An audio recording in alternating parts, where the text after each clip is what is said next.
Hi guys, welcome back to new video. എല്ലാവർക്കും പുതിയൊരു വീഡിയോയിലേക്ക് സ്വാഗതം. അങ്ങനെ നീണ്ട ഒരു ഇടവേളയ്ക്ക് ശേഷം രേണുസുതി ഒരു ഇൻ്റർവ്യൂ നൽകിയിരിക്കുകയാണ്. ഈ ഒരു ഇൻ്റർവ്യൂവിനകത്ത് പ്രതീക്ഷിച്ചതുപോലെ തന്നെ കിച്ചു എന്നറിയപ്പെടുന്ന രാഹുൽ ദാസിനെ ടാർഗറ്റ് ചെയ്തുകൊണ്ട് നിരവധി ആരോപണങ്ങൾ ഉന്നയിക്കുന്നുണ്ട്. അതുകൂടാതെ ആദ്യമായി രേണുസുതി കൊല്ലസുതിയുടെ കുടുംബത്തിനെതിരെ സംസാരിക്കുന്നുണ്ട്.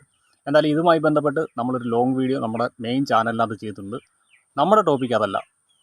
അതായത് രേണുസുതി ബിഗ് ബോസ് ഹൗസിലേക്ക് പോയ ടൈമിൽ അവർക്കെതിരെ ഒരു ആരോപണം ഉണ്ടായിരുന്നു. കൊല്ലം സുധിയുടെ മരണശേഷം കൃത്യം 1 മാസത്തിന് ശേഷം രേണുസുതി അബോർഷൻ ചെയ്തു എന്നൊരു ആരോപണം രേണുസുതിയുടെ സുഹൃത്തായിരുന്ന മുൻ ബിഗ് ബോസ് മത്സരാർത്ഥിയായിട്ടുള്ള ഹനൻ ഉന്നയിക്കുന്നുണ്ട്.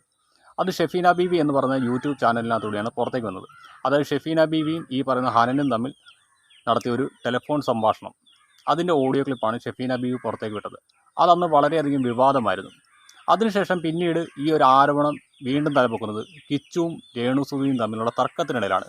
രേണുസുതി ഒരു വീഡിയോ ചെയ്യുന്നു, കിച്ചു ഞാൻ പല കാര്യങ്ങളും മറച്ചു വെച്ചിട്ടുണ്ട്, അതെല്ലാം എന്നെക്കൊണ്ട് വിളിച്ചു പറയിപ്പിച്ചു കഴിഞ്ഞാൽ നമ്മുടെ രണ്ടുപേരും ഭാവി വെള്ളത്തിലാവുമെന്ന തരത്തിൽ രേണുസുതി ചില പരാമർശങ്ങൾ ആ ഒരു വീഡിയോയ്ക്ക് ചെയ്തിരുന്നു. അതിൻ്റെ അടിസ്ഥാനത്തിൽ എനിക്ക് തോന്നുന്നു അതിലാന്ന് തോന്നുന്നു കിച്ചു രേണുവിനെ കയറി പിടിച്ചോ, കിച്ചു രേണുവിനെ ഗർഭിണിയാക്കിയോ എന്ന തരത്തിൽ തംബ്ലയും വെച്ചുകൊണ്ട് ഒരു വീഡിയോ ചെയ്തിട്ടുണ്ട്. ആരുടെ പേരാണ് ഇവർ ഉദ്ദേശിക്കുന്നതെന്ന് പറയുന്നില്ല, ഒരു വ്ളോഗർ എന്ന് മാത്രമേ പറയുന്നുള്ളൂ. പിന്നീട് ഷെഫീന ബീവിയെക്കുറിച്ചും ചില പരാമർശങ്ങൾ നടത്തുന്നുണ്ട്. നമുക്കെന്തായാലും അതൊന്ന് കണ്ടുപോകാം. സോ ഗൈസ്, നമ്മുടെ ചാനൽ ആദ്യമായിട്ട് കാണുന്ന ആരെങ്കിലും ഉണ്ടെങ്കിൽ ഒന്ന് സബ് ചെയ്യുക, വീഡിയോ ഇഷ്ടപ്പെട്ടാൽ ലൈക്ക് ചെയ്യുക, കമൻറ്റ് ചെയ്യുക. കേൾക്കുമ്പോൾ നമുക്ക് ഭയങ്കര ബുദ്ധിമുട്ട് തോന്നും ആ വീഡിയോസൊക്കെ കാണുമ്പോൾ. അതുപോലെ തന്നെ ഒരു വ്ളോഗ് ചെയ്യുന്ന ഒരാളും കൂടെ ഉണ്ട്. ഇവരുടെയൊക്കെ അതായത് ലിറ്ററലി ചേച്ചിയുടെ കണ്ടന്റ് വെച്ചിട്ട് റീച്ച് ആകുകയും ചീത്ത പറഞ്ഞ് തെറി പറഞ്ഞ് ആ ഒരു കണ്ടന്റ് റീച്ച് ആക്കിയിട്ട് എന്താണ് അവർക്ക് ഇതിനകത്തൂടെ കിട്ടുന്നതെന്ന് വെച്ചാൽ പൈസയാണ് കിട്ടുന്നത്. 68 ലക്ഷം രൂപയോളം ആ സ്ത്രീ ഉണ്ടാക്കിയെന്നാണ് ഞാൻ തെളിവ് സഹിതം പറഞ്ഞ ഒരു കാര്യം. ഞാൻ ഞെട്ടിപ്പോയി. എന്നെ വെച്ചിട്ട് 68 ലക്ഷം. പിന്നെ അവരെന്നെ വെറുതെ വിടുവോ? അവർ വെറുതെ വിടുവോ? എനിക്ക് തോന്നുന്നില്ല. അത് പറയുന്നതിനൊരു മര്യാദയുണ്ട്, അതില്ല അവർക്ക്. ആ സ്ത്രീ, എനിക്ക് സ്ത്രീ എന്ന് പോലും ഞാൻ അവരെ പറയാൻ അവർക്ക് യോഗ്യതയില്ല. ഒരു സ്ത്രീ അല്ലെങ്കിൽ ഒരു വിധവ, അവർ വിധവയാണെന്നാണ് പറയാറുള്ളത്. ഒരു വിധവയ്ക്ക് ഒരു വിധവേനെ മനസ്സിലാവും, അവരുടെ വിഷമവും വേദനയും. വിധവ പോട്ടെ, അത് വിട്ടു. ഒരു സ്ത്രീക്ക് വേണ്ട, ഒന്നും വേണ്ട, വിധവയും വേണ്ട, സ്ത്രീയും വേണ്ട. മനുഷ്യത്വം എന്ന് പറഞ്ഞൊരു സാധനം അതവരിലില്ല. എനിക്ക് തോന്നുന്നില്ല അവർ മനുഷ്യനാണോന്ന് എനിക്ക് തോന്നുന്നില്ല. ഇനിയിപ്പോൾ ഈ ഇന്റർവ്യൂവിൻ്റെ അടിയിൽ ഒരുപാട് കമന്റ്സ് വന്നേക്കാം, അവൾക്ക് ഇപ്പോഴും അഹങ്കാരം കുറഞ്ഞിട്ടില്ല, അവൾ ക്യാൻസർ വന്നിട്ട് അവൾക്ക്. ഞാൻ പറയട്ടെ, അഹങ്കാരം കുറഞ്ഞിട്ടില്ല. ഞാൻ എൻ്റെ ഉള്ളിലെ ഈ ഒരു എന്താ പറയുക ധൈര്യമാണ് ഞാൻ ഈ ക്യാൻസർ വന്നിട്ട് പിടിച്ചു നിൽക്കാൻ കാരണം. എനിക്കൊരു അത് സത്യമായിരിക്കും കേട്ടോ. കാരണം മറ്റൊന്നുമല്ല, ഇവർക്ക് നല്ല തൻ്റെ ഇടമുണ്ട്. ഈ ഒരു ധൈര്യം ഇല്ലായിരുന്നെങ്കിൽ ഇതിനു മുൻപ് തന്നെ ഇവർ അടിഞ്ഞു പോയേനെ. കാരണം ആരോഗ്യപരമായിട്ട് ഇവർ തീർത്തും വീക്കാണ്. പക്ഷേ ഇവരുടെ മനക്കെട്ടി ഒന്നുകൊണ്ട് മാത്രമായിരിക്കും ഇവരിങ്ങനെ പിടിച്ചു നിൽക്കുന്നതും നിരന്തരം റീലുകളും മറ്റു കാര്യങ്ങളും എല്ലാം ചെയ്തുകൊണ്ടിരിക്കുന്നത്.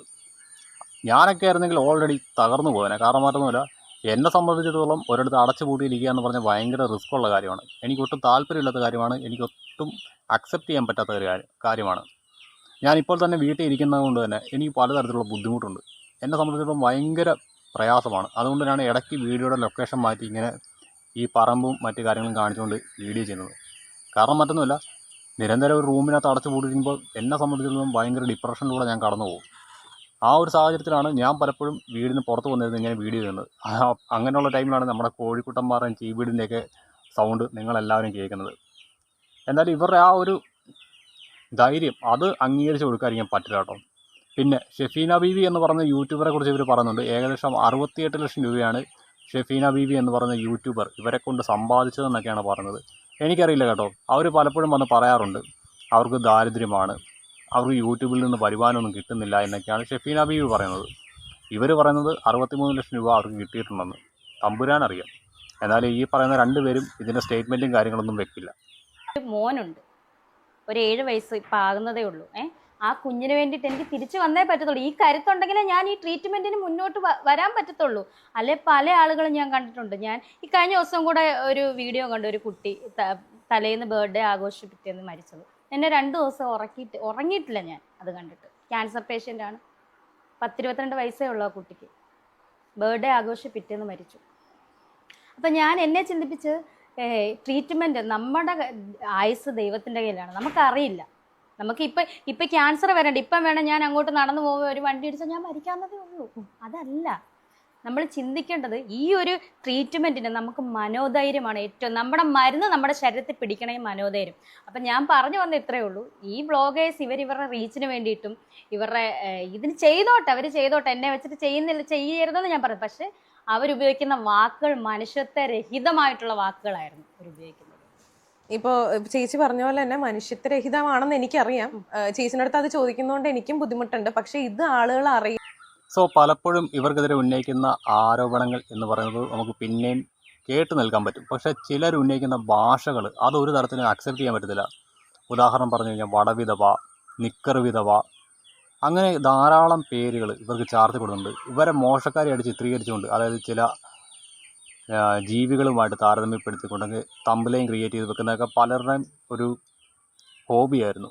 അതിനോടൊന്നും എനിക്ക് യോജിപ്പില്ല. ഞാനും പലപ്പോഴും ഇവരെ എതിർത്തിട്ടുള്ള ഒരു വ്യക്തിയാണ്. പക്ഷേ ഞാൻ അന്നും ഇന്നും മാന്യമായിട്ട് എൻ്റെ തമ്പിലയും വെച്ചിട്ടുള്ളൂ. പിന്നെ ചില തെറ്റിദ്ധരിപ്പിക്കുന്ന തമ്പിലയും ഞാൻ വെച്ചിട്ടുണ്ട്. പക്ഷേ അതെന്ന് പറയുന്നത് ആ വീഡിയോയുടെ വ്യൂസ് കൂട്ടാൻ വേണ്ടിയിട്ട് മാത്രമാണ്. പക്ഷേ ഇങ്ങനെയുള്ള കാര്യങ്ങളൊക്കെ ചെയ്യുന്നതിനോട് എനിക്ക് യോജിപ്പില്ല കേട്ടോ. ഒരു സ്ത്രീയുടെ ശരീരഭാഗങ്ങളെ വർണ്ണിച്ചുകൊണ്ട് തമ്പിലയും വെക്കുക, അങ്ങനെയുള്ള കാര്യങ്ങളോടൊന്നും എനിക്ക് ഒട്ടും യോജിപ്പില്ല. ചെയ്യണമെന്ന് എനിക്ക് പേഴ്സണലി ആഗ്രഹമുള്ളത് കൊണ്ട് ഞാനൊരു കാര്യം ചോദിക്കുകയാണ്. ഞാൻ ഈ ഒരു പോസ്റ്റർ, ഒരു തംബ്നെയിൽ കാണിക്കാം. ആ തംബ്നെയിൽ കണ്ടു കഴിഞ്ഞാൽ നമുക്ക് ഭയങ്കര ബുദ്ധിമുട്ട് തോന്നും. ഇതാണ് ആ തംബ്നെയിൽ വരുന്നത്. ഇതിനകത്ത് വരുന്നത് ചേച്ചിയുടെ പടവും വെച്ചിട്ടുണ്ട്, കിച്ചുവിന്റെ പടവും വെച്ചിട്ടുണ്ട്, പിന്നെ ആ വ്ളോഗറുടെ പടവും വെച്ചിട്ടുണ്ട്. എന്തോ ഒരു റൈറ്റപ്പ് ഇത് റൗണ്ട് ചെയ്ത് കാണിച്ചിട്ടുണ്ട്. കണ്ടന്റ് ഇതാണ്: ഗർഭമാക്കിയോ, കിച്ചു രേണുവിനെ പീഡിപ്പിക്കാൻ ശ്രമിച്ചോ, സത്യം ഇത്. കിച്ചു രേണുവിനോട് മോശമായി പെരുമാറിയോ? ക്വസ്റ്റ്യൻ. ഈ സത്യം നിങ്ങൾ അറിയണം. പിന്നെ രേണുവിന്റെ ഗർഭം, പിന്നെ ഒരു മോർ ഇട്ടിട്ടുണ്ട്.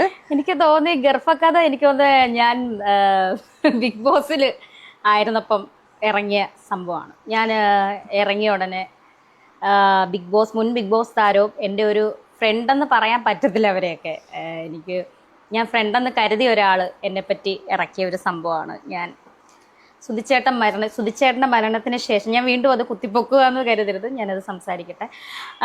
സുധിച്ചേട്ടൻ്റെ മരണത്തിന് ശേഷം 1 മാസം കഴിഞ്ഞപ്പോൾ ഞാൻ പ്രഗ്നൻ്റായി, അബോർഷനാക്കി എന്ന് പറയുന്ന ഒരു സംഭവവുമായിട്ട് ബന്ധപ്പെട്ടാന്ന് തോന്നുന്നു ഈ വൃത്തികെട്ട ഈ വ്ളോഗർ ഇപ്പോൾ ഇങ്ങനെ ഒരു പ്രസ്താവന നടത്തി. ഇതിനെപ്പറ്റി ഞാൻ എന്ത് പറയാനാണ്? അതിന്റെ അടുത്ത് ചോദിച്ചിരിക്കുന്നത് കിച്ചു രേണുവിനെ ഗർഭമാക്കിയോ എന്നാണ്. ഇതിനൊക്കെ ഞാൻ എന്ത് മറുപടിയാ പറയേണ്ടത്? അത് ഇവന്റെ വീട്ടിലെ ഈ വ്ളോഗറിന്റെ വീട്ടിൽ നടക്കുന്ന സംഭവങ്ങളായിരിക്കും അവനവന്റെ വായിലൂടെ സംസാരിക്കുന്നതെന്ന് മാത്രമേ എനിക്ക് പറയാനുള്ളൂ. എനിക്ക് തോന്നുന്നത് നമ്മുടെ അതുലിനെ കുറിച്ചായിരിക്കും പറയുമെന്ന് തോന്നുന്നു. അതുലിനെ കുറിച്ചാണെങ്കിൽ നാളെ അതുൽ വലിച്ചീറി പൊട്ടിക്കും. ആ കാര്യത്തിനകത്ത് ഒരു ദാക്ഷിണ്യം രേണു വിചാരിക്കേണ്ട. പിന്നെ മറ്റൊന്ന്, ഈ പറഞ്ഞ ഹനനുമായി ബന്ധപ്പെട്ട വിഷയം, ഞാൻ അന്നും ഇന്നും ചോദിക്കുന്ന ചില കാര്യങ്ങളുണ്ട് രേണുവിനോട്.